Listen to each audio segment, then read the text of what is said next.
welcome to the DL Gaming Podcast. I'm Bobby. I'm Nick. And I'm a Dogecoin thousandaire, guys. I don't know about you guys. Same here. Oh no, I'm riding that wave too. I got 3,800 Dogecoin. That's pretty good, dude. You're sitting on like Yeah. 2K or something like that, close to it. It's like 1,500. Yeah. Wow. So respect my authority, Bobby.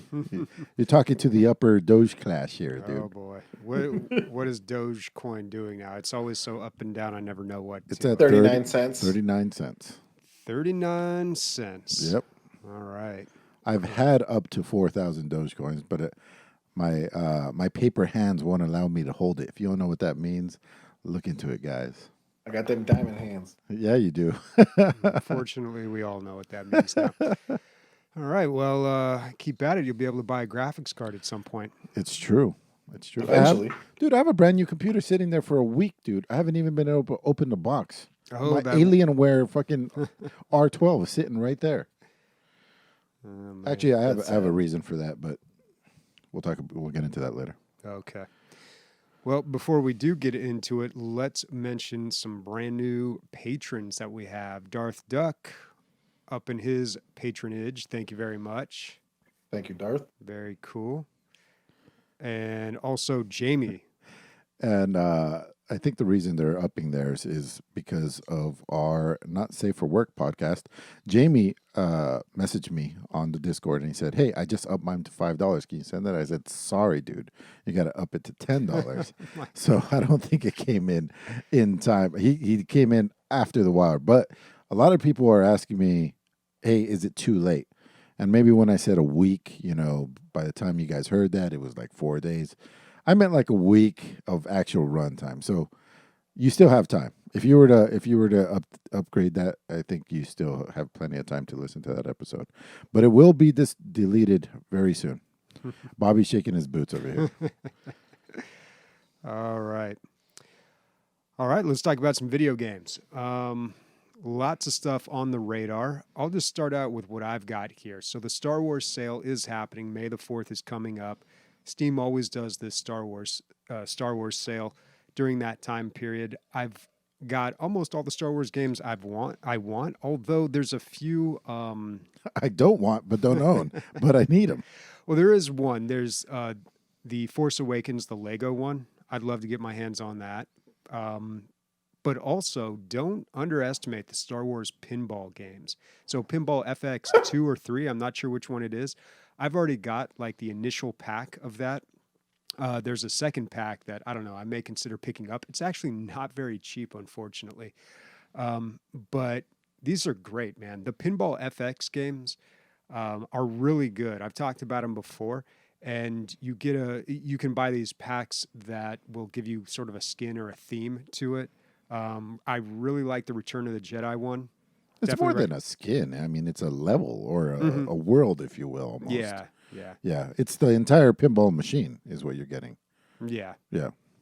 they're great. Wait, isn't there a version of Lego Star Wars that is all the Star Wars movies together? So there was one called Lego Saga, The I Complete believe. Saga. The Complete Saga, but See, that's what Leslie had, and she finished that. that didn't include the 3 new movies, Mhm. which is now going to be re-released with all. Oh, and they're doing a remaster of all the old content and putting it all together. And I believe it's called the Skywalker Collection or something like that. So it's 9 movies, and all the old shit is remastered. So it's Yeah, amazing. you just give it to your 4-year-old kid, and then they play it until they're 8. Yeah. Well, the real problem with the Star Wars Complete Saga is that it's pretty old. So the Lego games have really jumped leaps and bounds, and you're like, well, how could they? They're kind of the same thing over and over again.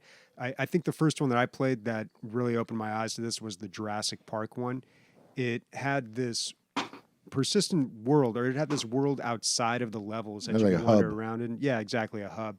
And you'd get these upgrades, or you unlock these areas, and it would give you cosmetics or access to new things. And then you would go into the levels and you can play through each movie just like you normally would. So the Lego games have really come a long way. So when you get some of these older ones, and this is just, 2016 that this came out? Yeah. So it's not that old. And hopefully, I mean, one can wish, right? When they remaster the old ones, hopefully they put some of the newer mechanics into the old games. That's asking for a lot. We're probably just going to get graphics and other little bells and whistles, but I doubt they're going to infuse newer mechanics into those old games. It'd be nice though. Maybe it's not as hard as I think it is. Me being a master coder and all. Yeah. I'm probably going to play a Star Wars game, hopefully if I have the time, for the holidays. I really want to go back and play some of the old ones, but I realized I haven't played The Force Unleashed, the first or second one, in a long time, so maybe I'll pick that one up. But they've got some great prices here. Did you ever play the new Battlefront? The new one? Battlefront 2? Yeah. Yeah. Mm-hmm. Yeah, and I thought about installing that. The game's huge, though, so I always got to clear space for it. I may install that. Yeah. I always do that. I play it for about an hour, and then I'm kind of over it again, but I do really like that game. Even What about Squadrons, Bobby? Squadrons? Yeah, maybe. I feel like I played Squadrons for 2 hours, and I was like, all right, I got the gist of the game. This is going to get boring. Like, it's pretty bad unless you have VR. What? Unless you have VR, it's bad. Oh my god, Christian this is the loves it. worst thing you've ever fucking said out loud, dude. Jesus. It's Ban yourself. If it's not DACA Squad and has a 40K orc flying the squadron, he's not into it, man. I don't want it. I don't want it. I don't want it. I don't want He it. doesn't like the stock. No. It's Star Wars Squadron. I can see how people like it, but it's literally a game where you can like play 2 rounds for like 30 minutes and then walk away. Like you get it. Like completely forget about it. Yes, that's why it's good. There you If you have VR, it's great. go. I will go next because I have to. Predator Hunting Grounds is now officially out. I played it in alpha or very early beta on Epic. It was just a free-to-play weekend. And, you could definitely tell it was early, but there was a lot of potential there. If you're a fan of the first movie, like the level that they let you play is exactly the first movie. I mean, it feels, looks, tastes just like that first movie. Everything. I mean, you're like, what the fuck? Except for the characters, they didn't use the likenesses of the Marines or whatever. There's no Arnold Schwarzenegger, but yeah, you're in South America, and I'm talking like nostalgia like crazy when I was playing this. Unfortunately, when I played it, it was full of bugs and just weirdness. People, you couldn't connect. You have to wait for 7 minutes, but you can't fault the game for that, in that state. Right now, the reviews are at 70% positive on Steam, 75%, I believe, which is not bad. So if you're a huge fan of Predator, I think it's probably worth checking out. $40 is a little pricey. 40 Canadian, 30 American. Oh, 30 American. If you had a group of friends, I would, and you're all fans of Predator. Who is it? Whoever's like, I hated Predator. Get that shit away from me. Predator, aliens. Literally, no one ever said I don't like Predator. It's one of the movies that holds up more than anything. Anyway, yeah. Under those circumstances, I think it's worth it. It looks fun. I think it'll be pretty cool if maybe they had like a free weekend now that it's out. Yeah, that's how they'll boost sales. I sorry, I didn't even explain what it is. It's an asymmetrical multiplayer game. Yeah, so one person is the Predator, 4 players playing together, much like Evolve. Yeah, Evolve. But it wasn't as bad as Evolve. From what I remember, the humans have these goals to do, but it's in a much smaller area than the Evolve, where you just ran for 15 minutes before anything ever happened. And yeah, either one side wins or the other. How many people are playing this game? That's the real question. That's the real question. Yeah, because if you don't have that player base, today's peak 275. Oof. All right. That's a big old oof. 20,000 owners and only 250 are playing.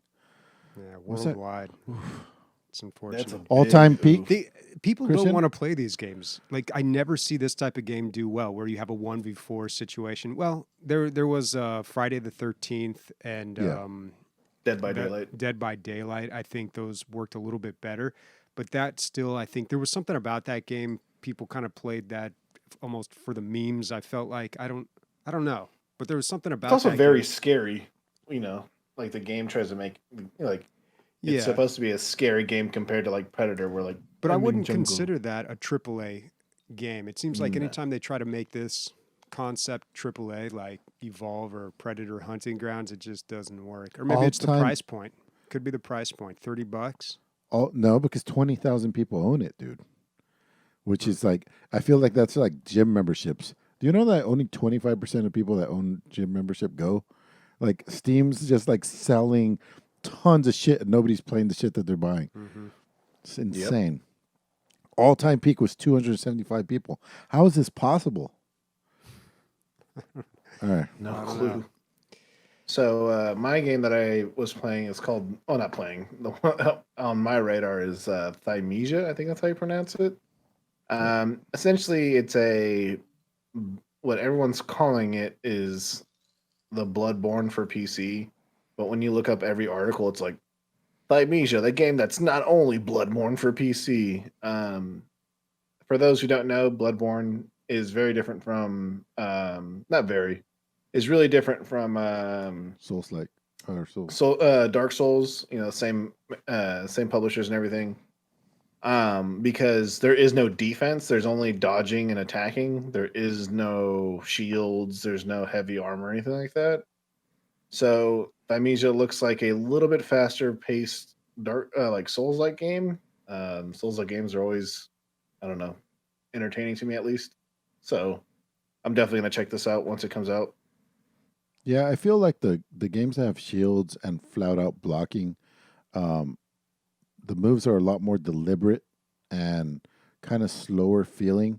But when all you have is dodging and parrying, even if they give you that, you got to be quick on your feet. I mean, both of them you have to be quick on your feet, but there's something different when you're dodging and parrying as opposed to just raising a big ass shield and blocking. Yeah, like in Bloodborne, you get a gun and a weapon or a two-handed weapon, and the gun is supposed to what staggers your opponent, and different guns have like different ranges and stuff. So there, like I said, there's one shield in the game, and it instantly breaks if you get hit. This looks awesome. I mean, Yeah, graphically, these games are getting better and better. yeah. There was Mortal Shell. Did you end up playing that, Nick? No, I wanted to, but I did take a look at that as well. Yeah, but Yeah, that it was a looked beautiful interesting. game. Last game what's on the your second radar game? is Obsidian Prince. This is a tactical turn-based roguelike, which I don't think I've ever played. I'll take a roguelike any way I can, and tactical turn-based is probably my favorite form of combat, even though I haven't played one in a while, not since I barely played that Trial of Fire game.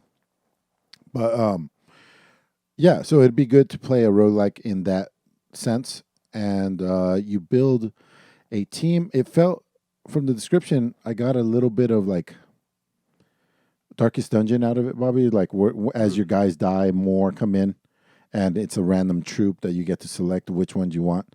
You know what I mean? And like, they all have their own they only stats and yeah, abilities. exactly, and they're kind of unique. So Okay. so the replacement troops are randomly generated. The dungeons you're going into are randomly generated, and you try to get through the whole game like that. So all of that sounds pretty cool to me. Very few people have this game or reviewed it. There's only 12 reviews right now. It's only like $10 right now at US, $12. I'm gonna wait and see. It's still in early access, but I did click follow, and maybe if it's good, it'll work up to my wish list. Very coveted area, Bobby. VIP games only. Only VIP games. Yeah. How many Such games as do you have tabs. on your wish list? I have 11. Probably something like that. Maybe 9, something like that, if I was going to guess. I have like We should- 3. We should go through them one day. Maybe next episode we'll do a bit where we go through our wish To list. the wish list. You know what's on my wish list is a lot of games that haven't come out yet. Because what happens is I put games on my wish list and then I never buy them. And then I look at it again. I'm like, look, this has been on my wish list for almost a year now. I haven't bought it. It's going off the wish list. Oh, it happens to me Yeah. all the time. Or So- I'll be like, I obviously put this. I was drunk and I let this game into the VIP area. You're like, you're getting booted, son. You get Although- ejected. You know, it sometimes, dude, it completely works. Like, I believe it was. I'll talk about it later. Dracula Genesis. I put it on my wish list. I got that email while I was at work, and I just happened to be on a break. I checked my email. Hey, this game's on sale. I was like, ooh, $12 for this game that I put on. I didn't even remember putting it on the wish list, right? I was like, fuck it, I'll pick it up. Yeah. Click it, and then it says, do you want to install it? Fuck yeah, I'll install it. And when I got home, there it was. You know what I mean? It's like 2 buttons and money spent, Oh, buddy. man. Yeah, they really pretty know how good. to make a sale. But yeah, it's good for that. The wish list is great if you just want a game and you're like, I could wait on this. I just want to know when it's on sale, and as soon as it's like a decent price, I'll buy it. And yeah, they do a good job about emailing you and then making it very easy to convert that sale. Yeah. But the majority of mine still are games that have not come out, and I just kind of want to know when they do come out, because they also email you and let you know, oh, this game is Oh. released or it's in early access now, and you Gotcha. can buy it. Yeah. I don't know. I never really use that. I never really use that feature. Like I have one item on my wish list, and can you guess it? Something DACA Squad, Aaron? Something Warhammer. Yeah. Okay. Yeah. No, it's Darktide. Darktide, yeah. Dark Tide. Yeah, it's like the only thing that's on there, and the only reason I have it is so that the concrete date once it's announced, I'll get a notification. That's about it. For your overall psyche and mental health, dude, I hope that game is good, because I feel like 80%. No, I live of my your I live my personality- life in the sense of like I think all Warhammer games are going to be trash until I actually play them, Yeah. and so it's worked out pretty good for me so far. So I have 113 items on my wish list. What That's a is button wrong I with just- you, dude? It's just a button I press on every Steam page, so that's how I use the button. All right, But so I, if Nick's is out of the way and Snipers is out of the way, should we just take a look at ours, Bobby? Well, he's trying to bring them up, but apparently it won't load it. I don't know if that's because he's not logged into his account, but mine should be think- viewable to everyone. Yeah, man, too. think, yeah, my profile is public, and it says you guys have nothing on your wish list. not That is true. not true. All right, well, next episode, little teaser. I'll tell you what's I'm gonna not put it on my red. wish list. Dracula Genesis, because I just bought it, like I just talked about. It's a it's a twin stick shooter roguelike. I know this is my thing, Bobby, but how long? It's been a while, right? Since like one came out that I talked about. Yeah, it's been a while. Yeah, it's been a little bit. This is my jam, dude. I love fucking twin stick shooter roguelikes. Binding of Isaac, Nuclear Throne. And speaking of Nuclear Throne, that reminds me of this game a lot. This has very good pixel graphics. It's got that 3/4 view. What is it called, Bobby? Isometric. Yeah, an isometric view. isometric. It's too many syllables for me.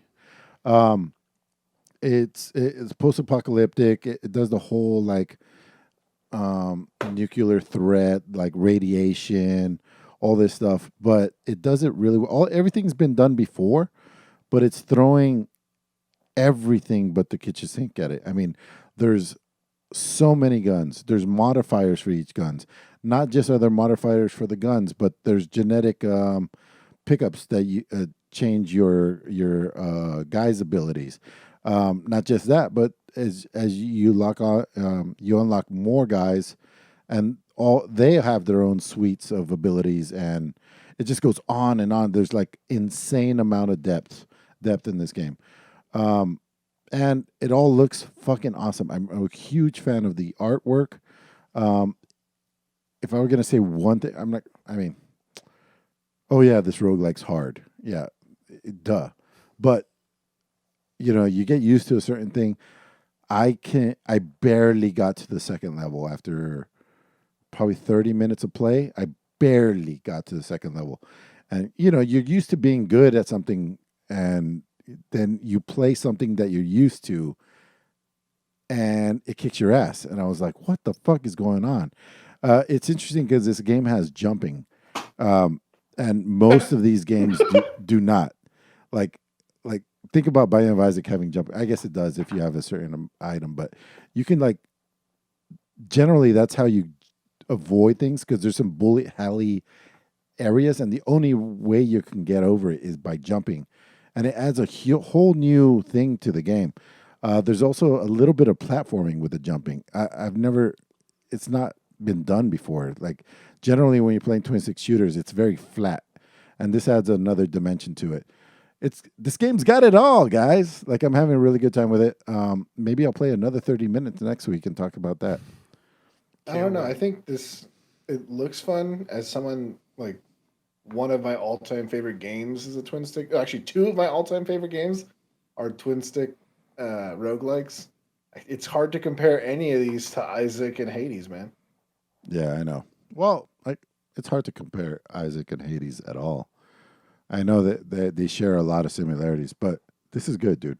I like the animation. It reminds me of Nuclear Throne. Yeah, or Nuclear Throne. a little bit of, what was the other one? Gun something? The first thing that it reminded me of was Metal Slug. Oh, yeah, Metal Slug? Yeah. I love that game. Yeah, the art is like pretty much Metal Slug, but like better. Metal Slug and Time Crisis were both my arcade games. Somebody else go so I can go get a drink. All right. Well, we should talk about Scavengers. We all played it except for Emilio here. And gotta say, I was really surprised by this game. So there was a beta that I received a key to, and that's how I got in. But I guess now they have opened it up to everybody, so anybody can jump into the beta. And I recommend that you do because this game is good. It doesn't look like it would be. It's another battle royale game, and after they ran me through the tutorial, I was like, yeah, I get it, whatever. And I went in there, and I really wasn't expecting much, but I really turned around on this game pretty much immediately after like the first or second playthrough. It is a battle royale game. It's everything that you're used to. You've got teams of 3. You're in there fighting against other teams of 3. It's got a circle that slowly closes. But what I really like about this game is the main objective isn't really to kill other people. You go in, you collect data, and then you try to extract that data and get out with it. And that little change there, well, I guess it's kind of a big change, but that change makes everything so much different. Like I feel like it makes space for people like me who are not good at these types of games where these battle royale games where it's so the combat heavy and the emphasis is really on the combat. So yeah, I don't know. How did you like it, Nick? Because you have far more hours in battle royale games than I do. I gotta say, this is the first BR in a long time that I've played that actually kept my attention. And usually, if I don't like a game, right, like if I'll give a game 2 hours, right. If I don't like it, I'll never come back to it. I played 2 hours with randos, which I never really do in BRs, and I loved it. And then the next day, I played another hour and a half, with a couple of listeners and snipers. So, there's a lot of positives about this game, and there's a lot of negatives. The positives greatly outweigh the negatives. Like the whole gathering data thing is awesome. Another thing is I love how the game continues to intensify as the round continues, because in some BRs, like it's like, okay, like we're getting ready. There's only 10 people left. There's only 6 people left. There's only 3 people left, and like it ends up just whoever can hide out the longest, and like the other 2 that are fighting, you just shoot whoever wins, and then you win that. But in this game, you don't even need to stick around to the end. Of course, there's benefits to doing that, but you could just say like, hey, we got a lot of data. Let's get out of here. Let's take one of these extraction pods. And so there's a lot of, I wouldn't say multipliers, but things that affect your score. So just a overall like explanation of the game. So there's teams of 3. You're working on collecting data by either killing enemies, killing other people, or going to data points and absorbing the data that way. Yeah, and there's a lot of PvE in this game too. There's a lot of PvE. There are different PvE factions that have different ways to play. There's like zombies, there's like scavengers, and there's like kind of like a paid militia. So you can. There's also, and I don't know if you got to this because I actually got to finish a round. I got to the final section and extracted and everything.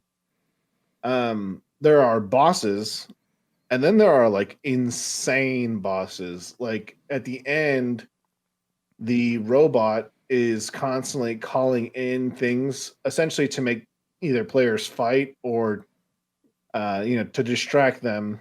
And it just throws more into the game than just like, oh, I'm gonna wait till the last person's alive and then kill him and then win and get my crown or whatever the fuck it is. And the thing is, your performance in game greatly affects your out of game progression, because if you extract data points, you can either keep all your data to the end and extract with them on the ship that leaves, or you can go to a data relay and upload your data that way. Mm-hmm. And there are benefits for both. So, Nick, is it kind of like a multiplayer Tarkov? Obviously, not the shooting part, but the whole play to keep aspect. Like you're playing for something outside of the game. There's a little bit of an element to that because you do kind of risk it as you go in there. Now, as you go, as you're playing in this map, they also have these weather effects, so you have to take cover from time to time. There's crafting, and that's what you use the data for, right? To unlock more craftable materials, if I'm not mistaken. Yes. So you unlock. So your data that you get in so we'll say in game and out game, right? Out game is menus. In game is actually shooting and rolling around. So your in game data that you receive allows you to research other things. Out game. In out game, you can research like new weapons and things. Now that doesn't necessarily mean that you get those weapons in game. Yeah, but now That you have means the you can. ability to. So it's almost like a roguelike in that totally. sense. Wow. Where you go in, you get a good run and you get lots of resources, then you can spend that in like the hub outside the game. Interesting. And then you go back in and you're a little bit better off because of it. Not a huge advantage, but you have the opportunity to get better things. The pool of things that you awarded to you. Why the shitty reviews? Well, the negative experience that I've had with this game is just purely technical. And I've talked to other people that have had similar experiences, and it seems to be across the board. So for me, when I was loading into the game, the first like 10, 15 seconds of the game was super choppy, just like a slideshow. I talked to some other people who said they were having that problem whenever they entered and exited buildings. That was me. Yeah. Okay, that was Nick. And then for a while, the game wouldn't even load for me. It kept crashing because I had something running in the background. And then another friend who was trying to load up the game, it kept crashing for him and said he didn't have enough RAM. So there's a lot of technical issues with this game right now. It is early access. This is a beta. This is why they do betas, to figure out what the problems are and identify them so they can then fix them. So I'm not going to be too harsh on it for that. But I think the core concept and the design of this game is really good, especially for a battle royale. I think it just adds so much to it. Yeah, it sounds like it's taking a bunch of other genres and kind of like taking the best parts. Yeah, it's so weird. It's like a little bit of a roguelike. It's a little bit of the Division because there's so much PvP. It's a little bit I of think like I think the Division Legends. is probably the most close as far as gunplay goes. Yeah, and the gunplay. So I didn't get to play a whole lot of characters. In fact, I just played one. Each character has their own special ability, and everything seems pretty standard. Like the guy I played had a healing aura that he could throw down, and he had an assault rifle that was like his special thing that he could craft. And of course, you can get more. But I don't really know how much variance there is with the guns, and I know that's very important to a lot of people. So right now there are only 7 or 8 guns you can find in the game, but it's also like the rarity system. So you can find a revolver, but you can also find like a green revolver, and the green revolver is better than the blue, like the yellow. I mean, the white revolver. But the way that it works is that every character has a craftable weapon. So you find enough scrap. So this game also has a lot of, like, I shouldn't say currencies, but things you have to manage.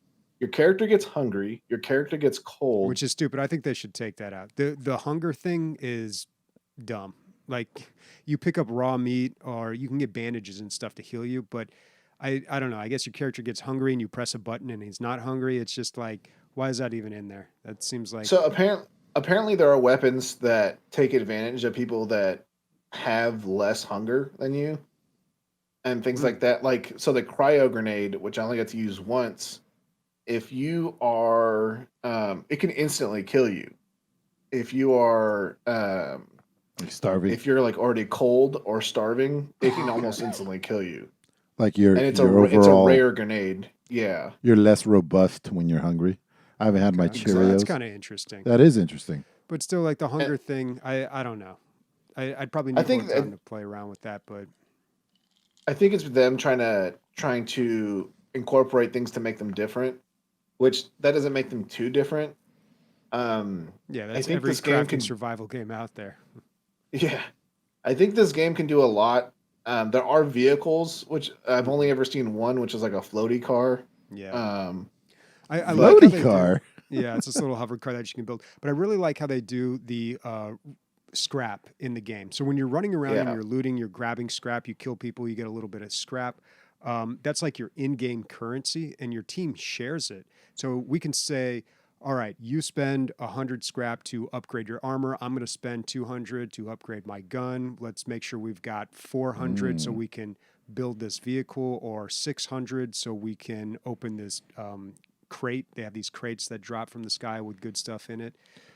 The little bit that I read about it, it did talk about how you as a team have to decide what direction you guys are going to go with your scrap. But I guess it's like- yes. You decide as a team because you share that resource. yeah. So, yeah, I like So you that. This can- has a lot going on, man. Quite a bit. Yeah, Sounds that's cool. the whole thing. Is that like there's always something to manage or go on, and every time I've played the game, like every round I've played, every time I've engaged other players has always been on accident. Mm-hmm. Yeah, I've had a similar experience. It's What's really great about interesting to that- say the least. Well, I like the game a lot. Yeah, I think it's great. I need more time with it before I can give it a more fair review. But compare this to other battle royales. There's a lot of time I feel like when I play a battle royale that I'm just running around with my teammate. Maybe we're looking for guns, but Yeah. really we're just waiting for an encounter Yeah, to happen. right. This game fills the gap with all sorts of stuff to do. Engaging stuff Get- to do. That's not boring. You're engaged in PvP combat with other things. You have a storm that you have to dodge. You're collecting scrap and spending that Something's scrap. always happening. Yeah, you're busy doing Yes. other stuff, and then hey, there's another team there that happens to be here. Do we engage or no? Then you make that decision. Now, Nick, you said Division was the closest with the shooting, how it felt. When you shoot in the Division, you see numbers. Like it almost feels like an RPG in that way. Is that There what's are going numbers on? in this game. There yes, are. There are numbers in this game. There are things that inhibit and amplify damage, Interesting. range, what type of weapon you're using, what you're firing at, and things like that. Yeah, and of course, this I got a isn't- nerd boner, I think. Yeah, it's This good. is- You should check it out. And when you shoot somebody, the number that pops up is blue if they have armor on, red, I think, if you're doing damage to their health, which is not anything new, but that's a nice. So no. appreciate Red the damage is actually a critical hit. So if you Oh, hit someone okay. in the head or some other of the enemies, they have different critical areas. It's critical damage. White damage is just normal damage. Now- I'm just Yeah. going to bring this up because I keep seeing the same screenshots. It looks like there's a guy running like the Flash. He has like streaks behind Yeah. him. Is there super So- speed? So every character, okay, so this is weird. So it's a draft system. Your team is devised up by characters. They give you 3 characters for free because there's 3 people. Like, you can't have a copy of the same character. Every character has a craftable weapon, and every character has a special ability. Now, it's not like an ultimate ability. You can actually use some of the characters. It's literally like a 40-second cooldown or a 30-second cooldown. Some of them it's a little longer. The one that you're seeing, yeah, he gets super speed and he runs really fast. But there's another character where it's a really interesting mechanic. It's the guy that has like a poleaxe. What he does is that he has damage mitigation, but it's only when you're running at someone. Oh, that's so awesome. What a great and idea. So his craftable item is a poleaxe. Like, so there's melee weapons in the game as well, but his is like a really long poleaxe that you can whack people with, and it's like he kind of like shoots a tunnel in front of him, and that's the area of damage mitigation. So it's pretty cool. I swear, I feel like you guys are gonna say like, and then there's puzzles, guys. You start doing Tetris in the corner, and then you get extra points. It sounds like this game has everything. Yeah, It's they crazy. put a lot in here compared to a game like Crucible that came out. Crucible seems so simplistic Yeah. compared to this, which is probably why it didn't succeed. I don't know what the price point on this game is going to be when it comes out. Is That's it the free scary to play? part, dude. If it's free to It is free play, to play. Yeah, but here's my concern long term for this game. So yeah, it is free to play. You do kind of level up. You don't have a huge advantage if you collect a lot of data and you play this game a lot. Eventually, you're going to unlock a lot of stuff, and you aren't guaranteed that stuff when you go in the game, but you have more stuff available to you that you can craft. So you will have a slight advantage. So there probably needs to be some sort of matchmaking that will pair up the people who have more stuff unlocked with the others who have more unlocked. But then again, in a battle royale, when you have like 19 teams or 20 teams or whatever it is of 3 people, then sometimes that stuff doesn't matter as much. now, Nick, I know you only got to the end once, but you were saying that there's kind of like weird shit that happens at the end. It might not just be a shootout between 2 teams. So there's a little robot, and it follows you around, follows everybody around, and it connects to the network called Mother. And Mother is like this like network that is constantly scanning the area. Also, I forgot to mention this while we were even playing. You have a Halo style mini map. So if someone moves, you can see them. Is if they move, like it's constantly bleeping out like a sonar kind of, and you can see other for players everybody that way. always. For everybody always, yeah. But if you're not moving, then you don't show up. Weird. Okay. So the game is constantly evolving. Like I said, it's constantly changing and amplifying. So I only got to face 2 bosses, like a low level boss and then a medium level boss. And then I passed by a high level boss and I said, fuck that, we're not fighting that. So when you look at the map, man, there's so much to talk about this game. So guess how the game starts, Emilio? I don't know. You literally just appear randomly on the map. And so from what I've read online, I appreciate that. Yeah. It has to. Why do we need a its parachute? merits. Why do we have? I mean, the parachute thing was kind of a cool idea, but I don't know why we have to do that anymore. Like, let's just do it.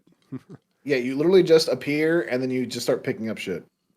And so every team spawns a minimum and a maximum of distance away from another team or teams. You can literally run into someone within like the first 30 seconds, or you can be like 2 minutes. It's all depending on where you're going, right? And there are places to make you to go that the game wants you to go to. So you either are fighting PvE and PvP, or you're fighting PvP, or you're fighting PvE. Like there's constantly stuff going on, like Bobby said. And so a low level boss is like, you go to this area, let's say it's the junkyard, right? The junkyard has a data stone where you can scan it and you get data, or research, that's what it's called. And so you go there, and every single little area that has a research stone has like a mini boss. He has like stronger armor. Maybe one person can take him down, right? And then there's like a smaller boss which has like special abilities. Like there was this one where he has like a big axe and he like waves it around, like he starts twirling it and things just start exploding in front of him, and he also charges at people. And then there's like a biological boss, and essentially the game upgrades the bosses in these little areas, and at the end it's either purple or yellow bosses or purple or yellow mining areas, because in the beginning it's either worth, like the little mining areas are worth 15 or 30 research, but at the end everything's worth like 75 or 100. And so you can make it to the end of the game without killing a single person and fighting PvE and still win the game, because the game doesn't matter on who who is alive the longest. Although if you're the last team alive, then you ultimately win. It's whoever has the most research. So if me, Bobby, and you are playing, and we're playing against Warconius, White Dynamite, and Recycled, we can, and we have 1,000 research, and they have 800, and you're the only person left alive, Emilio, and the ship is going to take off in 10 seconds. As long as you're alive on the ship, then we win. Interesting. Yeah. So But there's crazy. one more interesting thing about this game. I played with both Nic and Bobby separately, and I can say definitively that I was the best player. So I think I'm going to go pro. How's that possible? Nick's really good at this stuff. This, Nope. this No, not I at wasn't this. that good in this one. No, yeah. He sucks. I I wasn't that good in this. I think this is one of the games that you kind of got to get used to. You can also get dealt a really shitty hand. Like when me and Sniper were playing together, for like 90% of the time, I just had a sawed-off shotgun.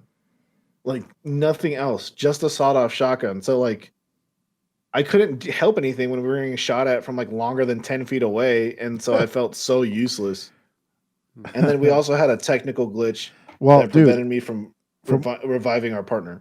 from all the screenshots that I'm seeing, it's all in Canada, it looks like. So you had a fucking home field advantage, Sniper, is what it sounds like Yeah. to me. Yeah. It's unfair, but I'll take it. Well, you guys, So you so have me last thing excited I do about want to this game. mention though on it, and this is interesting.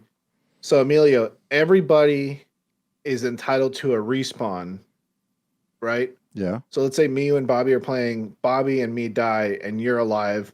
If you disengage and you manage to run away for a certain amount of time, me and Bobby will respawn instantaneously. So I'm like a spawn point. Yeah, well, Kind would of, because we can respawn- also spawn hella far from you. Yeah, well, we would respawn anyway, but it would take a minute, I think, is the Yeah. cooldown on that. And then, but the thing is, if we So all the three of game us ends when die, the then we don't bond- respawn at all. If your entire team is killed and nobody's left alive, then you lose. Yes. So the game doesn't end until the boss is defeated? No. So all teams can get eliminated except for one, right? But the game ultimately ends the last 2 minutes of the game. A ship lands in the middle of the map or somewhere on the map, and the main objective is to get to the ship with the most amount of research. But there's other Or- ships throughout the game that you can get on and leave, right? Like you don't have Yes. to stay till the end. Yeah, you can actually leave early, and you can also deposit your research. So if you want to keep gambling, you can leave. I mean, you can do that. So this division Binding of Isaac fucking Borderlands, all this stuff also has fucking what's the fucking zombie game? Last of Us. Your favorite game? Left 4 Dead? Left 4 Dead. It has Left 4 Dead as well, where you're trying to get on the helicopter before. It's got it all, guys. It's got it all. It's got it Oh, all. by the way, the ship at the end is also a battle arena. Like it's like there's like walls and cover areas, so you're supposed to fight in there, and it's chaos. Well, I'm excited. Yep. Yeah, It's free. if it's less open. than $60, I'll buy it. So Well, I it's like it going a to be lot. free to play even when it comes out. Yeah, right? I feel like they're gonna bolster their player base by being able to unlock characters by playing, and then they're gonna make money by people paying for those characters. Yeah, well, you can buy some in-game currency too, and you get XP boosts and other things as well. So yeah, they'll probably just monetize that way. But Yeah. I think that's a good model. I mean, I don't think it would work well if they charged a whole lot for this game. But yeah, check it out while it's in beta, and I don't know, I might play a little bit more this week. We'll see if I have the time. I'm down to play. I didn't want to stop anytime this playing. week. We had Pulsar on Friday night, so we had to stop playing. But I No. would have loved to play more of this. Bobby's telling me that he wants to play one of these games. I'm like, what is going on? It must be good. Yeah, well, even Apex Legends, I was like, oh yeah, this game's good. I Super solid. I game. would play more of it, but it wasn't. I wouldn't go out of my way to do it. This game, like we were having a lot of fun with it. Nice. Yeah. Awesome. So as Good shit. And it didn't as- cost anybody anything. No, No, yeah, it was all free. Yeah. So as far as other games, way different than this. I ended up playing It Takes Two. Yeah. Have any of you guys heard of this or played it at all? Yeah, we talked about it on the podcast. Oh, it was probably when you took your 2-week hiatus, man. Yeah, I've played the first 2 levels, I believe, with Mila. So yeah, so did me and Leslie. This game is tied for quickest time to cry for me and Leslie. Tying God of War, the newest one. And so I don't know, like it's pretty it's really fucking fun. Like me and Leslie love it. We played it even past our bedtime and we loved it. We think the characters are funny. We think, the gameplay is awesome. I want to play more. We're going to play more. We'll probably beat the game. I think it's Warconius that recommended the game on Discord. Everyone's and he's like, it, man. Yeah. And it's because of his recommendation. I was like, oh yeah, no, I'm going to play it. Yeah, man. The part so did you beat the toolbox? Did you get Yes. that? What I really liked about the game that I kept mentioning was the asymmetrical co-op. So, one person was a hammer, the other person was a nail. And it seems like, from what I've seen from screenshots and videos, that continues. They keep giving one person one ability and one person the other ability. And just the very creative ways that they make that come up. What do you think about the superly overly Mexican fucking love book? Oh, dude? I think it's hilarious. It's hilarious, right? Dude, he's so good. He's always dancing and gyrating and shit. It's so funny. Dude, when he's like, they're running towards her. It was probably the funniest part for me when they're running towards their daughter and they're like, oh, there she is. Let's get her. And he shuts the door. He goes, nope, you guys have more work to do. He just shuts the fucking entire door on their face. And he's like, nope, you got more fucking work to do. Yep. Love it. And this is a game that mixes perfect storytelling without a AAA price point with, pretty entertaining graphics and just a great way to make you and your loved one or homie or whatever just talk and interact and work together. Or your It's love great. homie. Your love homie. Hey, you got love homie, whatever. Cholo's got a love. Bobby, you gonna play this with your lady? Yeah, maybe this summer when I've got more time, I'd love to play this game. I still haven't tested it out because this is on Steam, but it uses third-party DRM through Uplay or Origin. Origin. Okay, so I may not be able to play it on off your PS5. account. Oh, you're playing on console. Okay, so I may not be able to play it on Emilio's account, but still, this looks like a game worth investing in. The reviews have been great, not only from the respectable media outlets, but just word of mouth. Everybody who's played this game loves it. Overwhelmingly positive on Steam. I mean, that's definitely very solid, man. So I got around to playing Tabs multiplayer. Sniper is mad at me because I didn't do it with him, but I gotta take it where I can get it. Me and JP Diddy played it for about 20 minutes the other day. And I got to say, it wasn't what I thought it was going to be. First of all, initially, it's my army men. I've been talking about it forever. I set up my army. He set up his army, and then we watched them fight. And somehow, the loss, when you're playing single player, there's a challenge. You have to beat this army with this amount of points. And then that's it, right? So you keep trying different combinations until you beat it. So there's kind of like a puzzle mechanic behind it. The only thing behind playing multiplayer is kind of like, sure, there's a point system and there's a unit max that you can use, which felt weird because you couldn't put epic battles together, giant battles. I think we had 30 each was the maximum. And what I did like was he could propose rule changes, and I had to agree to them. So I thought that was pretty cool. So we maxed everything out, maximum money or points or whatever, and maximum troops, which was 30. And then, you set up your toy soldiers, and you watch them fight. And then, you're like, I won. And then he's like, I won. And we're talking about other stuff, and there just wasn't a ton there.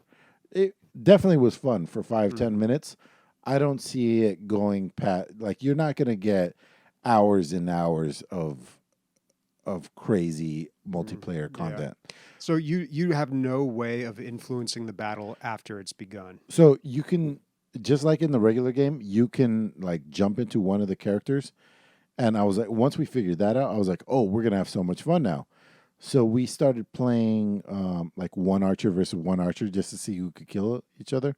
But the latency was so far off because that's not what this is built for. It's built for, watching armies collide in, AI controlled environments. It's not really Twitch, Counter Strike. That's not what Yeah. they're going for. The latency is not a factor when they were doing this. So it's kind of like they just threw this in there. And so, definitely check it out. Definitely get your 20 minutes of fun. But unless they put like game modes in there, capture a flag, something, I don't even know how you would do that because they're just Yeah. Or basically maybe some way to build points that you can then spend on troops. I don't know how you would do like that. in an ongoing battle, maybe. Yeah. Yeah. I don't know. They would have to do more. I don't think they will. They don't have to. The base game is so fucking good. It doesn't matter. Like, this was just something extra I feel like threw in. And so it's fine. I'm not going to complain. I had a good time with my buddy, Nice. All right. So this week I also played more Warhammer Vermintide 2. Got back into this. And after playing it last week, I wasn't really impressed with the roguelike. But then I went back to it, and now I liked it a lot more. I think I kind of appreciated a little more of what they were trying to do with that and the challenge. So I tried the second and third difficulty. The third difficulty was just a little too hard. We couldn't beat it, but the challenge was there.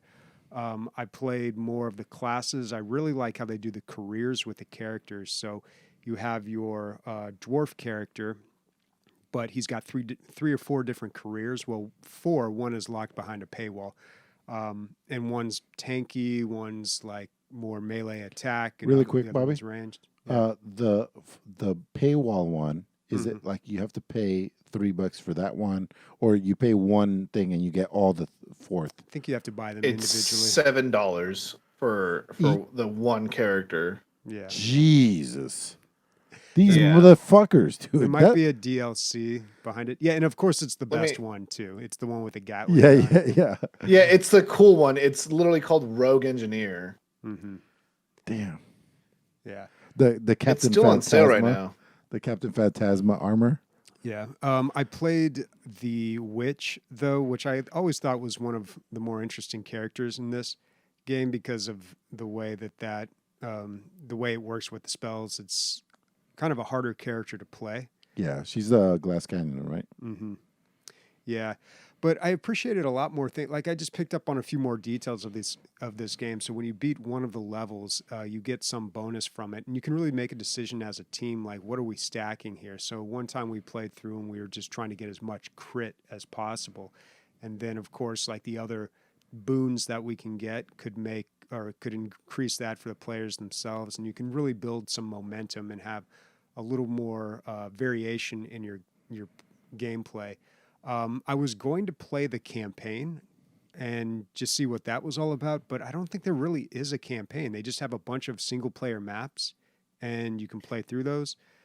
But So there is a campaign, and it essentially, if you want to follow the story and the campaign and everything, you have to play with people that you know and that don't skip the cutscenes and shit.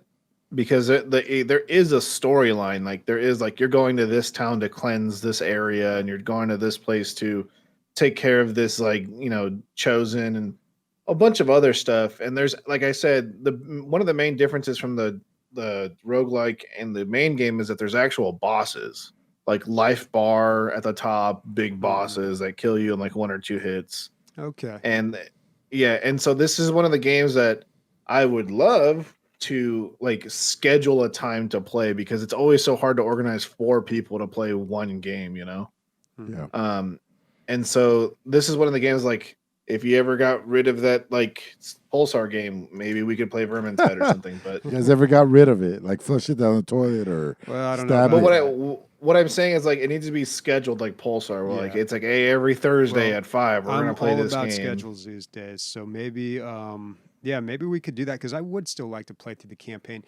I think the real key here is the challenge and the difficulty. It's kind of like Deep Rock or Payday or a lot of these other co-op games where if you or Killing Floor 2 is the example I always use. If you don't have it on the right difficulty, you're not going to have a good time. If Yeah. it's too easy, it's almost less enjoyable than if it were too hard. Yeah. Yeah. I think upping So- the difficulty to an appropriate level was really what turned it around for me. But yeah, I'd love to do the campaign. I misspoke by the way. So it's $7 for both of the paywall characters. So it's $2. I mean it's $3 for the Grail Knight, which is the character I played, which is like a knight with holy powers, and then it's $4 for the Rogue Engineer, which is So like those are the only ones Gatling that you gun. can pay for because there's what 5 or 6 There's classes. Yeah. There's 5 or 6. And they classes. all So have- so the other 3 paywall characters aren't out yet. Oh, I see. And Oh, okay, that's right. Yeah. And so from my understanding, the total worth of everything is supposed to be $20. Hmm. The Grail Knight got cheaper when the Rogue Engineer was released. Yeah. And so I think as we progress, we Yeah, the will price will come see them get down. cheaper. And they don't have a bundle for all of them, or maybe they do. I just didn't see They it. have a Warhammer bundle. I think. I mean, I Okay. Well, I don't I'm know. I sure gotta it'll be look on at their it right Steam now, page if but- it's there. This game has the same problem that Heroes of the Storm had, though. They make such a big, elaborate deal out of opening loot boxes that after the first couple of them, you're just like, okay, I really don't care. Just give Yeah. me my stuff. And Yeah. they give you, when you do the roguelike, and if you beat it, you get a lot of stuff. And then, of course, you get You chests can't from just challenges. hit open all. No. You have to click on the chest. It takes you to another screen. You have to click on all 3 things, and then it goes patoosh, and they explode, and there's fireworks. And then you have to do that 3 times, and then you hit OK, yes, thank you, and then you go on to open another 10. you can more. skip all that, right? No, I didn't. How do you do that? That's exactly just what he's ma- talking about. You just literally tap spacebar and it cancels the animation. It cancels the what you get screen, and you just tap spacebar. Oh, okay. All right, I will try that. Hopefully Yeah. that will speed things up. I think you could do the same thing in HOTS too. There was a way to speed it up, but it wasn't much, and you still were. You could buy like 50 loot boxes in HOTS. So when you go Yeah. through and open up all of them, it just took forever. So speaking of Warhammer and Emilio being gone, like the shitter he is, so are you into ebooks at all? Ebooks, like Yeah, like you, like Audible, I was audiobooks. going to say ebook. I mean, that's just like a book, but on your phone. Yeah, I listen to a ton of audiobooks, and I'm actually pretty selective about that, though, because when people say I read a book, I'm like, well, if you listen to a book, that's a completely different thing. So, yeah, Yeah. I both read books and I listen to a lot of audiobooks, but I don't like how some people consider audiobooks a replacement for normal books, I guess. So recently, a Warhammer book was only released via audiobook and doesn't come out for physical copy until July, and it's called The Infinite and the Divine. And what's really nice about it is it's not about humans, it's not about space marines, it's not about all that kind of shit. It's actually about 2 Necrons. And they're Necrons that extremely hate each other, but they almost have like godlike abilities, and they just fuck with each other. And it's about a court case. Like they go to court to determine who's right and who's wrong in a certain situation. And I don't know what the end of the book is. I didn't get to listen to the whole thing, but I'm just going to give you like one scene. So one of the characters can control time. And yes, it's as overpowered as you think it is, but one of the other characters can control space. So the character that can control space has a museum, and it's a living museum. Like he thought a battle was so cool and he was watching it from space. He captured the whole battle, and it's kind of like in a little Pokeball, and you can just watch the battle. And he's also kidnapped extremely powerful units in history and things like that. So this guy gets one of his museum pieces stolen. And then the guy who controlled time goes across the galaxy, goes to where he lives, and kills a bunch of guards and stuff, all to just shoot him in the face. And he knows that even if he shoots him in the face, it's pointless because he's going to regenerate in a different body, and he's almost unkillable. And it's all this work, and all this whole chapter is just for this one character to spit in the face of the other. Apparently, it's a funny book. It's got great writing in it. It's awesome. So, it's on Audible. You can get it right now for 1 Audible token, and you should check it out. It's called The Infinite and the Divine. It's about Necrons. I don't know if I got room for Warhammer. Necrons definitely have an interesting one of the most interesting origins. It's a one-off book, Bobby. It's not like a continuous story. Like it's like a vignette kind of. Don't be fooled by the review. Go ahead, Christian. I was just saying that's how it starts. You read one one-off book, and then you're fucking 50 novels deep. And I was gonna say this too, Bobby. Don't be fooled by the reviews. The 5,000 positive, like they're all 4.5 stars. There's not one that dips into 4 or 3.5 stars. All 100 novels are, but it's all guys like Nick. They're just like 5-star, 5-star, 5-star, 5-star. Doesn't matter. They don't even read it, I think. Yeah. Book reviews in general, like not like actual like written book reviews from like right.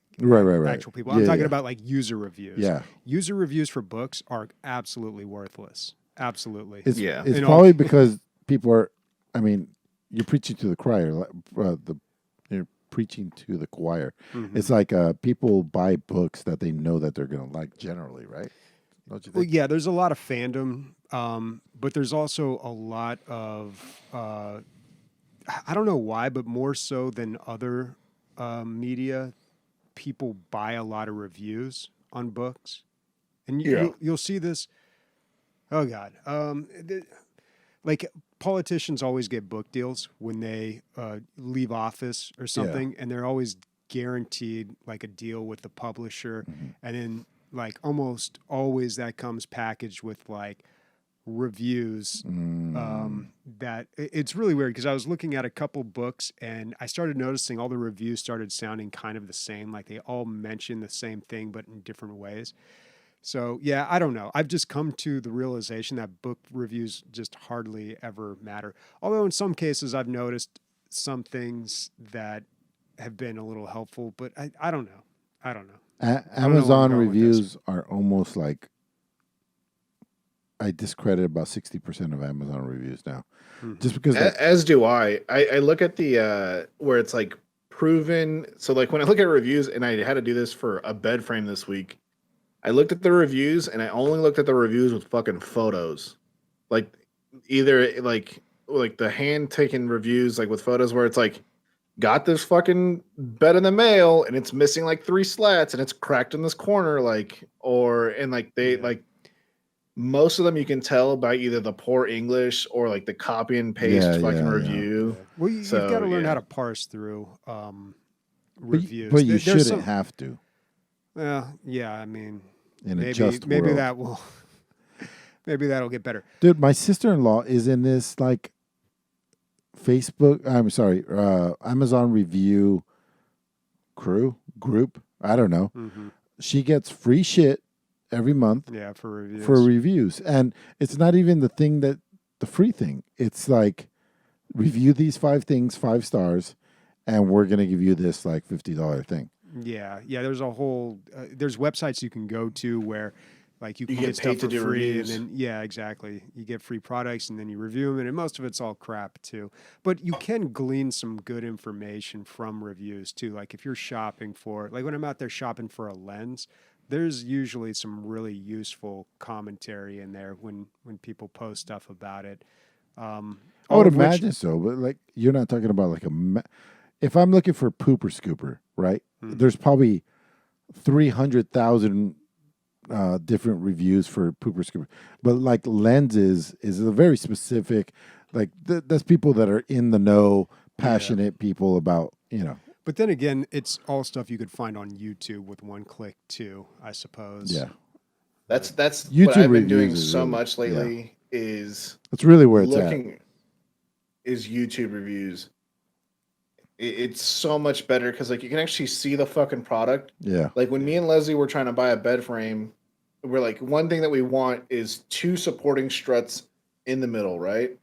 Because we have a California King bed, and if there's only one support in the middle, it can start to sag one way or another. So Yeah. we would like look at all these fucking these bed frames and shit, and they all have the same fucking angles for their photos. yeah, that's the other And thing. you can, and I'm just like, God damn it, I can't see the bottom Mhm. where you can see like how many like support struts are. And then we finally found one. We're like, oh, this is perfect. Like this is the one we want. Yeah. I hate that when you're trying to find like one specific thing about an item that you want to purchase and like none of the reviews have it. Like if you're looking for like Nick's looking for a bed frame and you just want to see that underneath part and they never show it.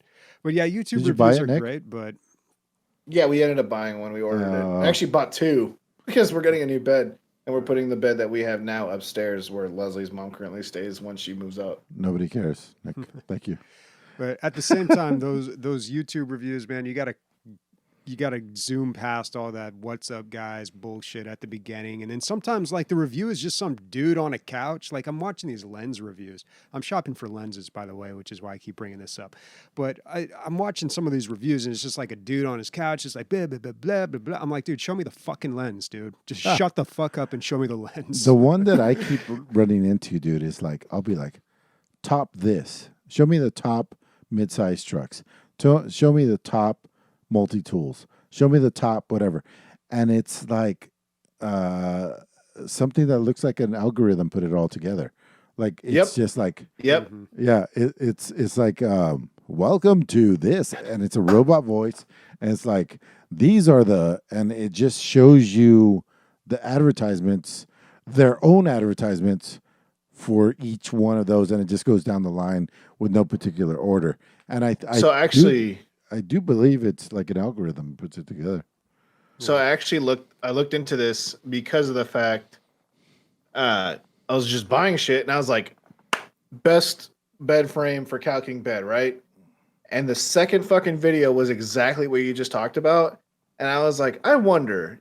And I went to Amazon and I sorted by highest reviewed, and it was literally the top 5 that were highest reviewed, even though they were all pretty much shit. And it's like, Yeah. this bed is reviewed to be the best bed for Cal King mattress. And Yeah. it's like a robot shittily pronouncing English words, Yeah. and it's pretty bad.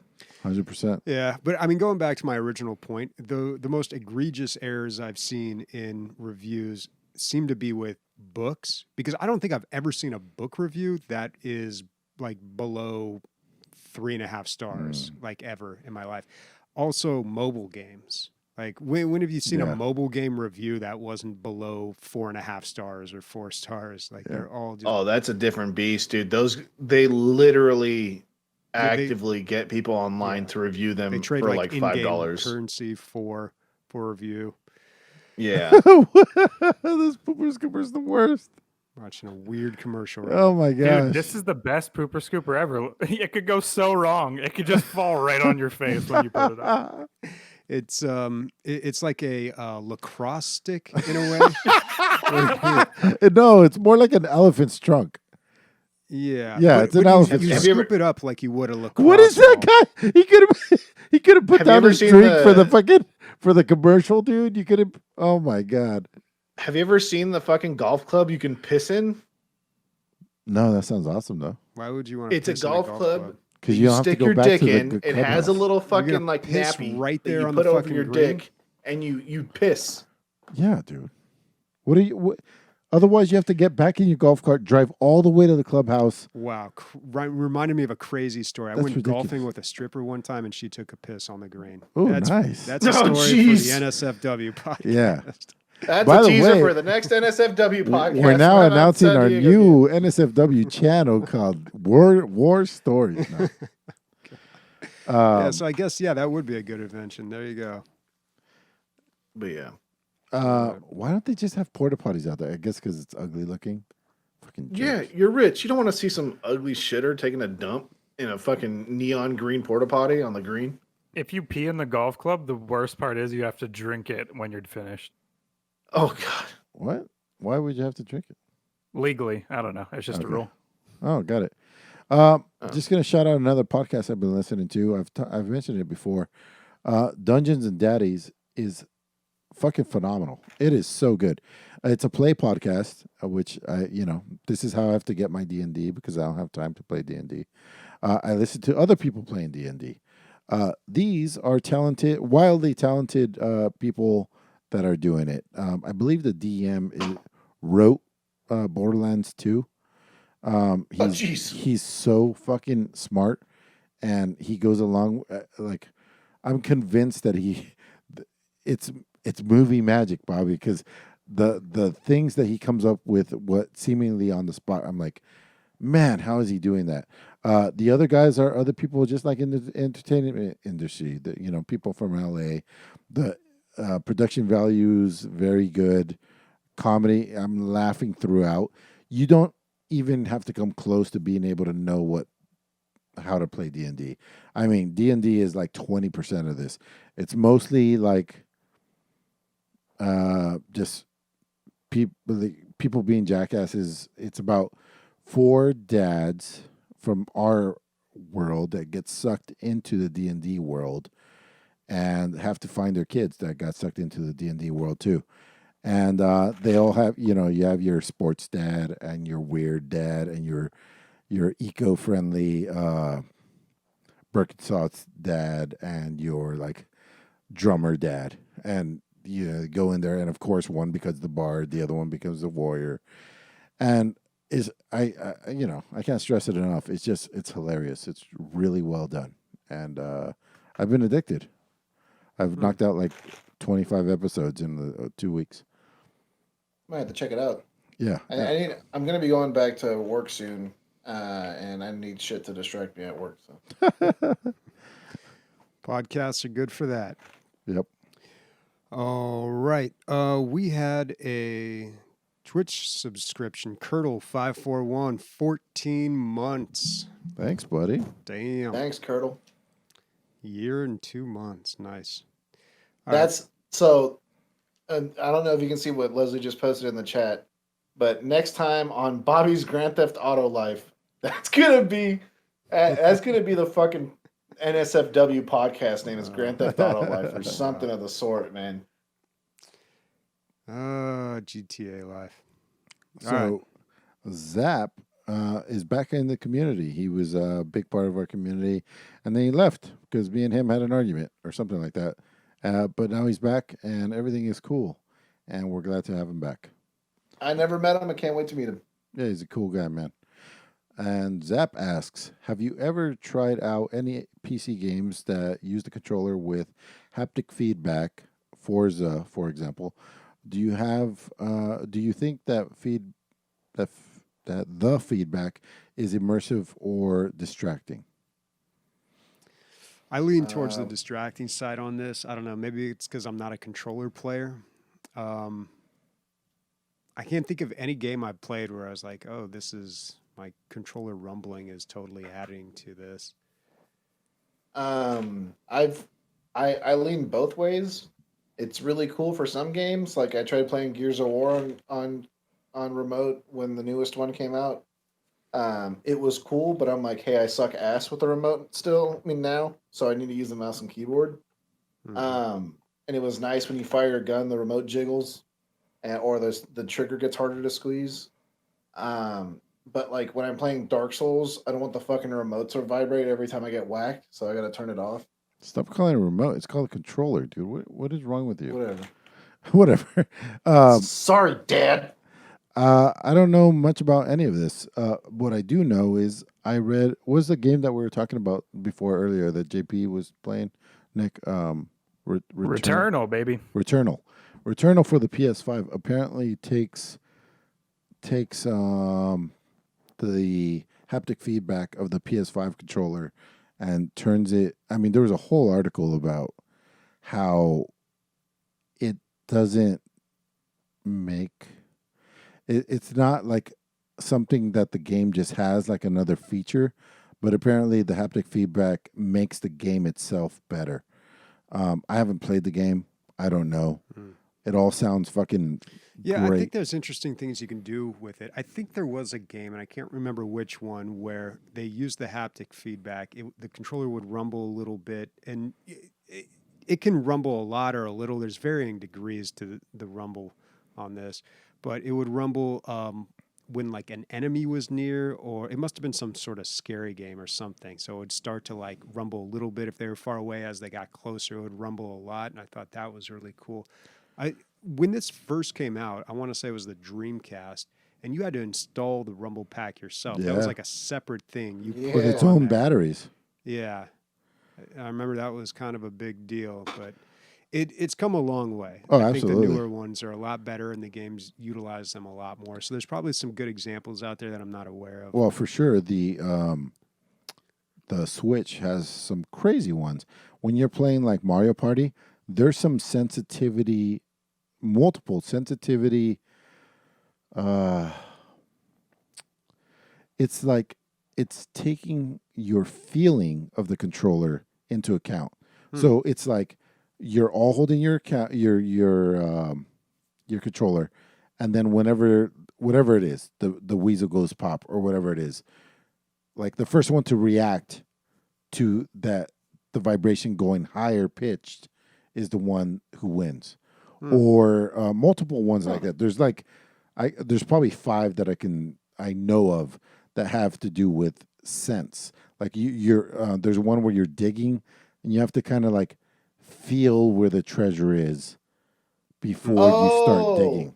I know what you're talking about. Yeah, that shit's awesome. Yeah, it's really, really cool because it's adding another sense to something that Yeah. you don't usually do. But what about this Rumble Mouse? Well, we were talking about that last week. Sniper was. Rumble chair, dude. Well, that's Rumble been done. chair, Rumble keyboard. Oh god. Speaking of rumble chair, dude, I was eating chicharrones last night, right? And they're covered in cayenne pepper. Sam bought them from this like lady in the neighborhood. I don't know. And so I was like, oh, these are homemade? And I was like, oh, these are pure cayenne pepper. Whatever. Couldn't stop myself. 10% in through the bag. I was like, this is too hot. I'm going to go put it down. Then I fast forward 5 minutes, not thinking anymore, watching TV, scratch my nuts.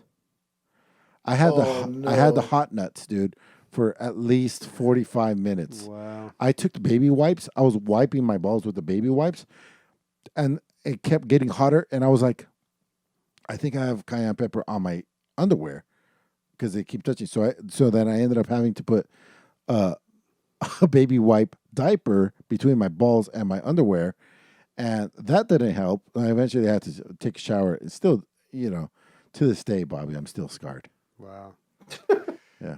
Oh my God, dude! Should have poured some milk on it. Yeah, Oh, God. Or dip my like like Dunkin' Donuts, dude. I dip my balls in some milk, dude. So, right. next listener question, we have Anime Lover. Would you go into a full body virtual reality like Oasis, aka Ready Player One? And if so, what game from your Steam library would you want to play? Full body I know my virtual answer. Yeah. Metal Gear Solid. Only reason is I'd have to do a lot of running and I'd stop being fat. Or I'd be really good with sniper rifles. Either way. Or both. So that was Or both. a weird thing in that movie. The book didn't really touch on this, but the movie in Ready Player One, the people who are wearing the Oasis virtual headset, they're like out in the streets running around doing virtual things in the virtual world, but also physically acting them out. And they're like in the street. So, What, that in the book? No, in the movie. Oh. There's one particular shot, maybe a whole scene where this is happening, and I was like, yeah, that's not gonna that would not work. Someone's gonna get hit by a car. But yeah, there was that full body suit that you could get for this. And I always said with VR and full body suit, whatever, or just the head, like I always thought that the social aspect was way more interesting than the game aspect. And of course, you can kind of cross the two, you can blend them a little bit, but I always thought it was more interesting that. So I would think like a social game, like World of Warcraft, maybe, or something like that, Yeah. would be better. Not me. I'm gonna go with what's the game with all the dicks and the buttholes? Oh, What is that game? Genital jousting. Yeah, General Jousting, General dude. Jousting. I want to see what it feels like to be one huge dick with just one huge butthole, dude, and figure that out, dude. Nobody, huh? Okay. I don't know. Yeah. I mean, You yeah, got if me. it's the full body suit and you want the full experience, sure. But I would think like if you really want to take in the You can only scenery- fuck or be fucked. That's got to be a great life. You don't have to My worry life about is eating fucking- or. All right. What are the options in real life? Are they substantially different? Incel. I don't know.